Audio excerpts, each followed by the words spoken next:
कि बिलावल भुट्टो ने जब कराची के अंदर जब आईएसआई के सेक्टर कमांडर ने जब उसने कोई उसने ज्यादती की, बिलावल भुट्टो ने जब उसके खिलाफ स्टेटमेंट दी, आपने उसको हटा दिया। इनको हटाएं, इन दोनों को हटाएं।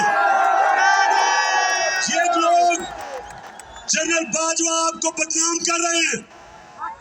जब आजम स्वाति को उन्होंने उठाया, सारी दुनिया के अंदर अखबारों में क्या लिखा गया कि पाकिस्तान के 75 साला सेनेटर को उठाया, उसके ऊपर कस्टोडियल टॉर्चर की, क्योंकि उसने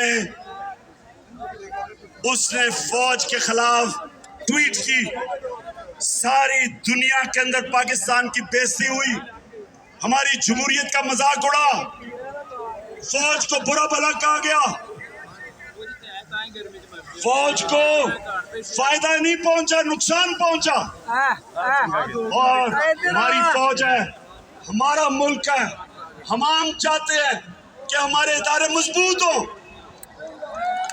इस तरह ये हरकतें करके इदारे मजबूत नहीं होते, नुकसान पहुंचता है।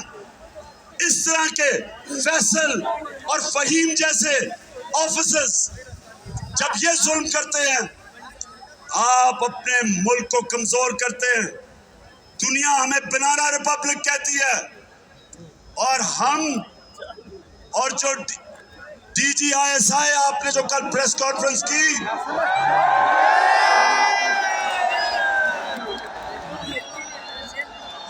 कहा तो आपने कि जी मैं गैर सियासी हूं, ये कहा कि जी हम सियासत नहीं करते।